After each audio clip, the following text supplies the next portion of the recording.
President Trump, border czar Tom Homan, and the highest-ranking members of Immigration and Customs Enforcement say they're only targeting violent criminals during these initial deportations.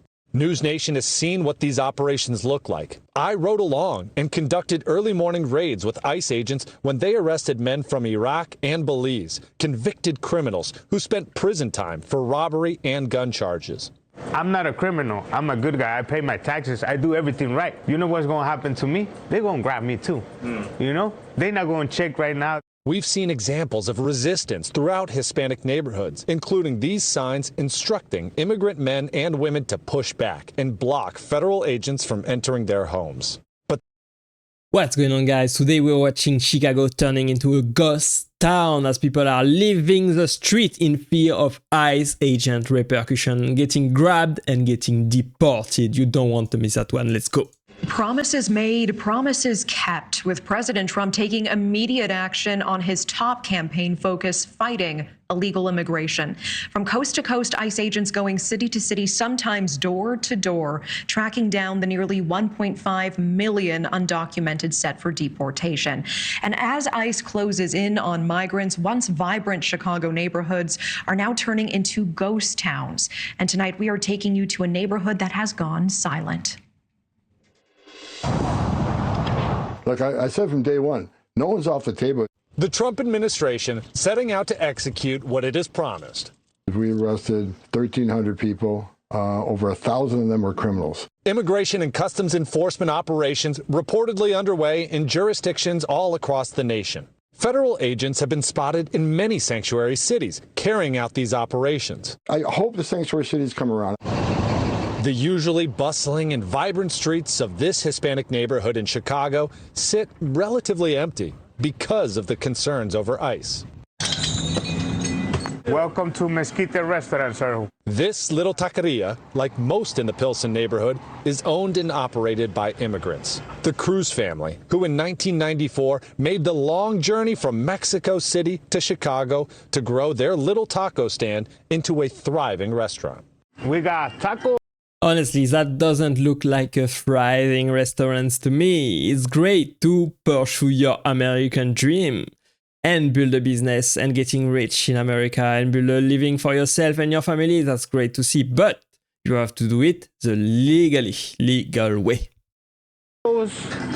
We got breakfast, chilaquiles. This American dream is one thousands of migrants are striving for when they cross the southern border. But the drastic shutdown of illegal immigration is a campaign promise the majority of American voters are expecting Donald Trump to make good on. Honest to you, when he come back again, I was like, man, I feel scared. President Trump, border czar Tom Homan, and the highest-ranking members of Immigration and Customs Enforcement say they're only targeting violent criminals during these initial deportations. News Nation has seen what these operations look like. I rode along and conducted early morning raids with ICE agents when they arrested men from Iraq and Belize, convicted criminals who spent prison time for robbery and gun charges.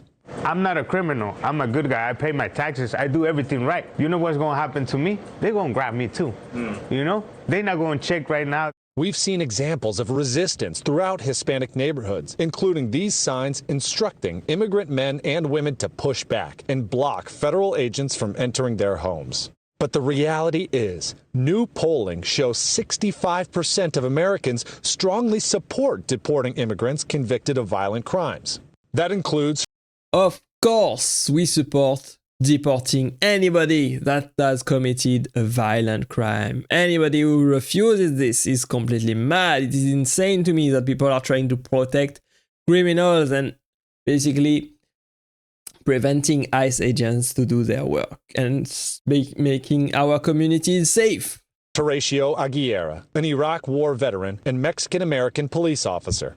He voted for Trump and wants mass deportations of criminals to carry on as quickly as possible. A lot of Hispanic Americans, there was also a rise that voted for Trump. I think 9 out of 10 people that are living here in America, Chicago, Illinois, are going to agree that if you're an illegal resident and you are arrested for committing a crime, prosecuted for committing a crime, and you are an illegal resident, you are subject to deportation. The so-called mass deportations have not been carried out in Chicago like people once believed. But that hasn't stopped local and state leaders from sounding the alarm and strengthening local codes which reinforce the city's sanctuary status. We should stand up for them. That is the right thing to do.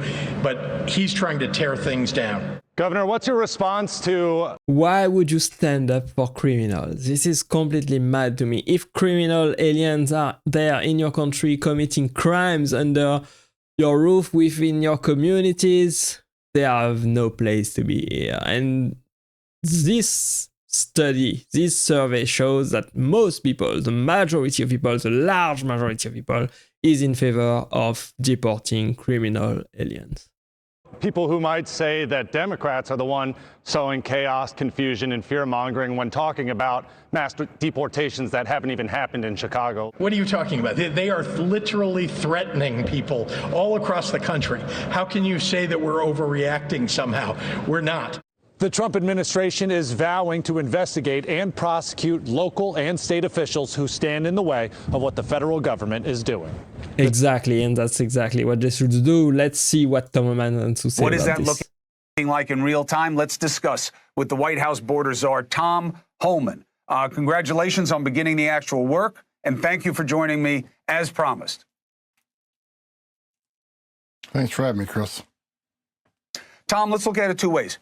One group looks at what you're doing and says, yeah, this is what ICE always does. His guys rounded up 370 people or so. During the Biden administration, they rounded up 300 something a day. This isn't really that different. How is it different? Well, look, the arrests are a lot higher than were the Biden administration. And we're out there. We just started this nationwide operation. And right now, in the first couple of days, we're at over 3,000 criminals arrested. And that's a significant impact on public safety.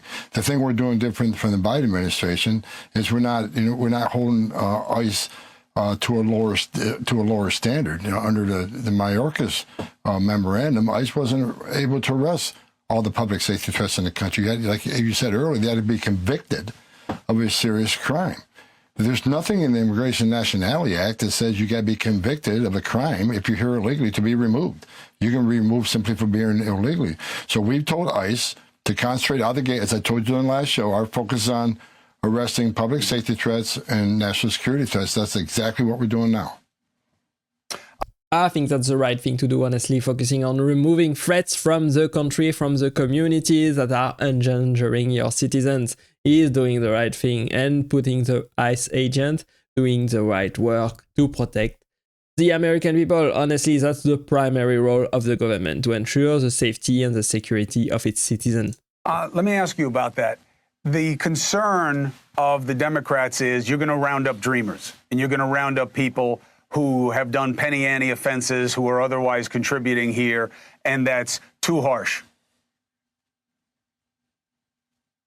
Well, look, the number of collateral arrests are going to be higher during this operation for one reason, and one reason only, because we're not allowed to arrest the criminal alien inside of a jail in sanctuary cities like New York and Chicago and L.A. and Portland, and the major the target-rich environments where a lot of illegal aliens domicile. They're not letting us in the county jail because of sanctuary laws. If we could arrest the bad guy in the safety and security of a jail, which is safer for the officers, safer for the aliens, safer for the community, then there'd be a lot less of the type, like you just said, low-level offenders, there'd be a lot less of them arrested. But when you force us in the community, we're going to find that guy sooner or later. It takes more time and it's less efficient than getting him in a county jail. But when we find him, he's most likely being with others. And if they're in the United States illegally, they're going to be arrested too, because we're not going to do what the Biden administration said. We're not going to say ICE can't, because the Biden administration, here's your instructions to ICE. Being in the country illegally on his own is not enough for you to effect an arrest. Ignore the law, ignore the oath you took. You need to have a serious crime. There's nothing in the law that says it, so they're going to force us in neighborhoods, and we're not going to tell ICE to turn a blind eye to an illegal alien. They're going to come too. So the sanctuary city is going to get exactly what they don't want. More agents in the neighborhoods and more collateral arrests while we're doing this criminal operation. Yep, exactly. I think that's what you should do. If you're in the country illegally, you already committed a crime, and you should simply go outside and come back through the legal system. That's what I believe. I'm all for contributing, putting in hard work, and serving your community and the country where you're in, but you have to do it the legal way. Thanks for watching. I hope you enjoyed this video. Thanks for staying with me to the end as always, and click right there to watch the next video, and I will see you there. Bye bye.